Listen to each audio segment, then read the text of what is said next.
जय जिनेंद्र। आज हम एक बहुत अच्छे विषय पर चर्चा करेंगे। संसार में जीव और अजीब दोनों पाए जाते हैं। इनके कितने भेद हैं, इनका लक्षण क्या है, इस सब की चर्चा आज इस पाठशाला में की जाएगी। आप हमें ये बताइए कि इस संसार में कितने प्रकार के पदार्थ हैं? संसार के समस्त पदार्थों को हम दो तरह से जान सकते हैं, जीव और अजीब। जिनमें जानने देखने की शक्ति है, आत्मा है, वो जीव, और जिनमें नहीं है वे अजीब। सारे संसार के पदार्थों को दो हिस्सों में बांटा जा सकता है।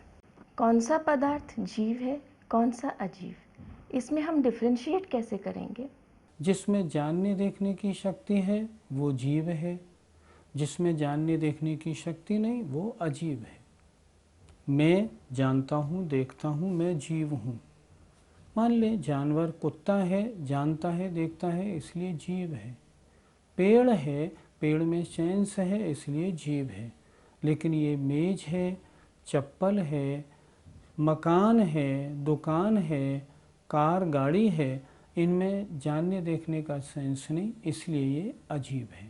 इस तरह हम सेंस और विदाउट सेंस के हिसाब से जीव और अजीब को पहचान सकते हैं। जीव की डेफिनेशन तो हमें समझ में आ गई। अब दर्शक ये जानना चाहेंगे कि जीव कितने प्रकार के होते हैं। जो प्रश्न अभी किया गया सबसे महत्वपूर्ण प्रश्न है। जीव कितने प्रकार के, ये बहुत जानना जरूरी है। जीव दो प्रकार के होते हैं, एक मुक्त जीव और एक संसारी जीव। जो संसार में भ्रमण कर रहे हैं, जैसे हम और आप, कभी हम मनुष्य बन जाते हैं, कभी देव बन जाते हैं, कभी नारकी बनते हैं और कभी जानवर बन जाते हैं। जो इस प्रकार इस संसार में चक्कर लगाते रहते हैं, अर्थात संसार में भ्रमण करते रहते हैं, उन्हें हम कहते हैं संसारी जीव। और जो संसारी जीव ज्ञान प्राप्त करके संसार के राग द्वेष को छोड़कर मुनि अवस्था धारण कर तपस्वरण करके आत्मा के साथ लगा हुआ जो कर्म रूपी मैल है उसको नष्ट करके मुक्त बन जाते हैं, हम ये भी कह सकते हैं सिद्ध बन जाते हैं, सिद्ध परमेष्टि बन जाते हैं, उन्हें हम कहते हैं मुक्त जीव। अशुद्ध जीव संसारी है, शुद्ध जीव मुक्त है। इस प्रकार अगर हम मोटे मोटे भेद करें ना जीव के स्थूल रूप से, तो मुक्त और संसारी ये जीव के दो भेद होते हैं। ये तो समझ में आ गया है कि मुक्त जीव किसे कहते हैं, लेकिन ये समझना चाहती हूँ कि जो अन्य देवी देवता होते हैं और धर्मों के भगवान होते हैं, वो क्या मुक्त जीव की कैटेगरी में आएंगे? आपका नहीं, ये प्रश्न तो सारे दर्शकों के मन का प्रश्न है। ये सब जानना चाहेंगे कि भगवान, क्या अन्य जितने भगवान दिखाई पड़ते हैं, क्या ये मुक्त जीव की कैटेगरी में आते हैं या नहीं। आपके प्रश्न का उत्तर समझने से पहले हम एक बात समझें। अन्य जैन धर्म के अलावा अन्य किसी भी धर्म में मुक्त और संसारी का भेद ही नहीं है। जितने अन्य धर्म हैं वो तो ये मानते हैं कि एक सारे संसार का मालिक एक भगवान है, उस भगवान की किरणों से ये सारे संसारी जीव पैदा हैं, ये सब उसी की माया है। जैन धर्म इससे बिल्कुल अलग बोलता है। जैन धर्म ये बोलता है कि जैन धर्म के अनुसार प्रत्येक व्यक्ति में भगवान बनने की सामर्थ्य है। हम भगवान बन सकते हैं, बिल्कुल बन सकते हैं, जबकि अन्य मत के लोग जो हैं वो भगवान नहीं बन सकते। अधिक से अधिक वो बैकुंठ या स्वर्ग तक जा सकते हैं, भगवान नहीं बन सकते, क्योंकि उनके यहाँ भगवान एक विश्व की ईश्वर अलग शक्ति है। तो मुक्त और संसारी ये दो भेद मात्र जैन धर्म में हैं।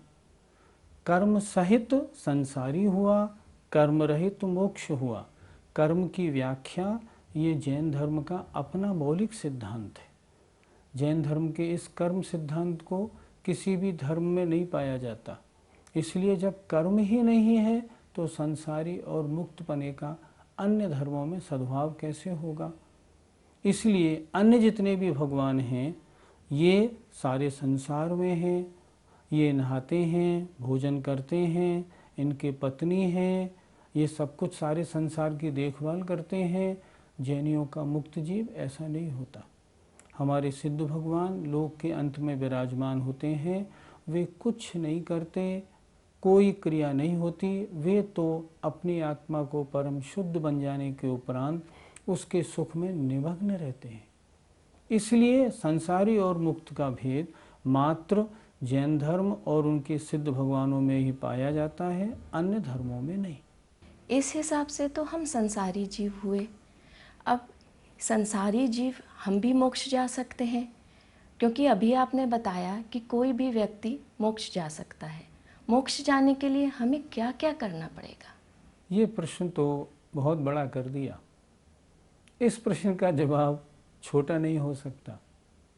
सबसे बड़ा प्रश्न है ही यही, हम संसार के दुखी हैं, संसार के दुखों से पीड़ित हैं, संसार से हम कैसे छूटें और मोक्ष प्राप्त करें। फिर भी संक्षेप में समझाता हूँ, जरा थोड़ा मन लगाएंगे तो समझ में आएगा। आचार्यों ने मोक्ष मार्ग बताया है, सम्यक दर्शन ज्ञान चारित्राणि मोक्ष मार्ग। इसका अर्थ क्या होता है? सम्यक दर्शन, सम्यक ज्ञान और सम्यक चारित्र, इन तीनों की एकता मोक्ष मार्ग है। अभी आप नए नए हैं ना, तो आपको ये शब्द बड़े कड़े लग रहे होंगे, सम्यक दर्शन, सम्यक ज्ञान, सम्यक चारित्र। लेकिन नहीं, घबराने की बात नहीं, मैं सरल तरीके से आपको समझाऊंगा। शरीर मेरा नहीं है, इसको मैं अपना नहीं मानूं। आत्मा मेरी है, आत्मा को अपना मानूं। जो वस्तु जैसी है उसको वैसा मानना। आचार्यों ने इसकी परिभाषा में क्या लिखा है कि जो 7 तत्व या 9 पदार्थ होते हैं, उनका जैसा स्वरूप शास्त्रों में बताया है, वैसा ही श्रद्धान करना सम्यक दर्शन है, और उसको शास्त्रों से उसी प्रकार जानना सम्यक ज्ञान है। हम इंग्लिश में कह सकते हैं राइट नॉलेज। और जैसा हमने शास्त्रों से जाना और हमने उसको वैसा ही माना, उसके अनुसार हम अपना आचरण भी करने लगें, उसका नाम होता है सम्यक चारित्र। हमें मोक्ष प्राप्त करना है, सबसे पहले क्या करना चाहिए? जैन शास्त्रों का अध्ययन करना चाहिए। जैन शास्त्रों में मोक्ष कैसे प्राप्त हो यही तो बताया है। किसी भी जैन शास्त्र में संसार की क्रियाओं का वर्णन आपको नहीं मिलेगा। सारे शास्त्रों में मोक्ष प्राप्ति का मार्ग बताया गया है। इसलिए सबसे पहले हम क्या करें? शास्त्रों का अध्ययन करें। उससे हम जानें कि हमारी आत्मा इस संसारी अवस्था में, या मैं कहूँगा कर्म से लिप्त क्यों है। जब आपको उसकी जानकारी हो जाए, फिर आप शास्त्रों से ये भी जानें कर्मों से छूटने का मार्ग क्या है, मैं कैसे कर्मों से छूटूं। और जब आपको जानकारी हो जाए, फिर आप विश्वास करें ये भगवान के वचन हैं, जो कुछ इसमें लिखा है वो सच ही है। तो मुझे क्या करना चाहिए? भगवान के वचनों के अनुसार अपना आचरण प्रारंभ कर देना चाहिए। अगर ये तीनों की एकता बन जाएगी तो आपका मोक्ष मार्ग प्रारंभ हो जाएगा। आपने शास्त्र में पढ़ा, वैसा श्रद्धान किया, तदनुसार आचरण किया। हम लोग आचरण कहाँ से प्रारंभ करें? सबसे पहले हम सप्त व्यसन का त्याग करें। जो बुरी आदतें हैं, कौन कौन सी हैं? जुआ खेलना, नशे की वस्तुओं का प्रयोग करना, नॉन वेज वस्तुओं का खाना, जानवरों को जान करके मारना, परस्त्री सेवन या वेश्या सेवन करना, या चोरी करना। इन 7 जो बुरी बातें हैं, इनको तो हम छोड़ें। और क्या करें? जो 5 पाप हैं, मैं आगे बताऊंगा, उन 5 पापों को कम करें।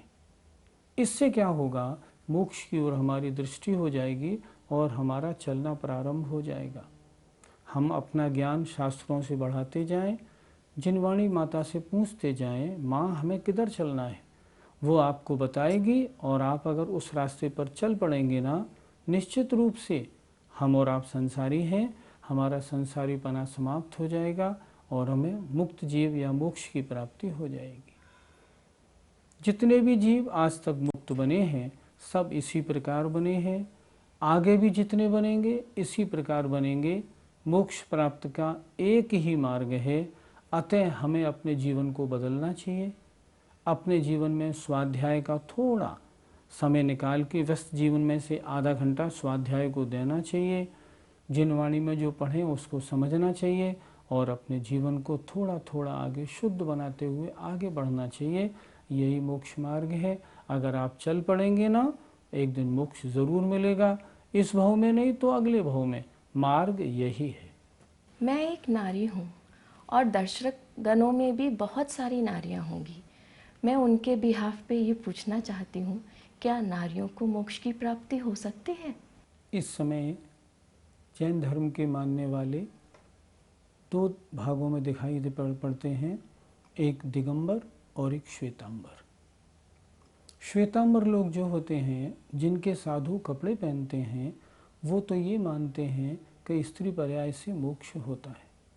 लेकिन जो हम दिगंबर हैं ना, हम लोग ये मानते हैं स्त्री पर्याय से कभी मोक्ष नहीं हो सकता।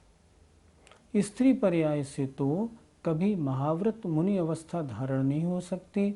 मुनि अवस्था धारण नहीं होगी, कर्मों का नाश के लिए तपस्चरण नहीं होगा, मोक्ष की प्राप्ति संभव नहीं होगी। फिर दर्शकों में जो महिलाएं बैठी हैं वो पूछेंगी, फिर हम मोक्ष प्राप्ति के लिए प्रयास कैसे करें? नहीं, घबराने की कोई बात नहीं। शास्त्रों के अनुसार जितना प्रयत्न इस जीवन में हो सकता है उतना तो आप कर ही सकती हैं। जैसे क्या कर सकती हैं? आप व्रतों को धारण कर सकती हैं, आप छल्लिका बन सकती हैं, और आगे बढ़ें तो आरिका बन सकती हैं। अगर आप इस भव में यहाँ तक पहुँचने की कोशिश करेंगी, या घबराने की बात नहीं, आप जहाँ तक जा सकें वहाँ तक जाएं, तो आप में जो संस्कार आएंगे अगले भव में ये संस्कार साथ जाएंगे। मान लो आपको देव पर्याय भी मिलेगी ना, तो वहाँ भी आप इन संस्कारों के पुराने स्मरण रूप होने के कारण, पहले संस्कारवान होने के कारण आप वहाँ की पर्यायों में, वहाँ के आनंद में उलझेंगे नहीं।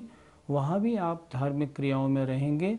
और जब फिर आप यहाँ जीवन लेंगे दूसरा, आपको मनुष्य पर्याय मिलेगी, फिर आप मोक्ष का प्रयास करें, उस पुरुष पर्याय में प्रयास करेंगे, आपको मोक्ष प्राप्त होगी। दिगंबर मत के अनुसार स्त्री पर्याय से मोक्ष नहीं होता है। आपने कुछ देर पहले अजीव पदार्थ के बारे में बताया था, उसके बारे में कुछ डिटेल्ड इन्फॉर्मेशन और दे दीजिए। मैंने अजीब के बारे में बताया था, जो जिसमें जानने और देखने की शक्ति नहीं होती, वह अजीब होता है। जैसे मेज, कुर्सी, गाड़ी, स्कूटर, मकान, ये सब अजीब हैं। ऐसा नहीं समझना जैसे पंखा चलता है, जैसे कार चलती है तो ये जीव हो गए। नहीं, ये जीव नहीं होते, क्योंकि इनमें जानने और देखने की शक्ति नहीं है। इसलिए सही परिभाषा, जिसमें जानने देखने की शक्ति नहीं है वो अजीब है। जो जानता है, देखता है, जिसमें सेंस है, उसे हम जीव कहते हैं। जीव और अजीब दोनों को जानने के बाद ये डिसाइड नहीं कर पा रही हूँ कुछ बातें, कि ये पहाड़ जो दिखते हैं ये जीव हैं या अजीब, ये नदी जो बहती है ये जीव है या अजीब। जैन शासन कहता है कि पृथ्वी, जल, अग्नि और वायु, चार वस्तुएं, इनमें और मिला दीजिए वनस्पति, पेड़ पौधे, ये 5 वस्तुएं हैं। इन 5 वस्तुओं में विज्ञान अभी तक, जगदीश चंद्र बसु ने ये सिद्ध किया कि जो वनस्पति है इसमें तो जीवत्व है, लेकिन अन्य जो और 4 हैं, पृथ्वी, जल, अग्नि और वायु, ये चारों उनके अभी पकड़ में नहीं आती कि इनमें जीव है या नहीं। आइए हम ये चर्चा करें जैन शास्त्र क्या कहते हैं। ज़रा थोड़ा एकाग्रता रखना, आप ध्यान से सुनना। पृथ्वी, जो पहाड़ हमको सामने दिखता है, या नदी में जो बहता हुआ जल हमें दिखता है, हम क्या मानते हैं कि ये पानी जो है ये जीव है। लेकिन नहीं, पानी तो अजीब है। चौंकिएगा नहीं, आप चौंकेंगे, आपने ये क्या कह दिया। नहीं नहीं, चौंके नहीं, ध्यान से सुने। पानी अजीब है, लेकिन पानी में जो जीव हैं वे जीव हैं। देखिए, कमरा अजीब है, कमरे में जो जीव हैं, हम और आप बैठे हैं, ये जीव हैं।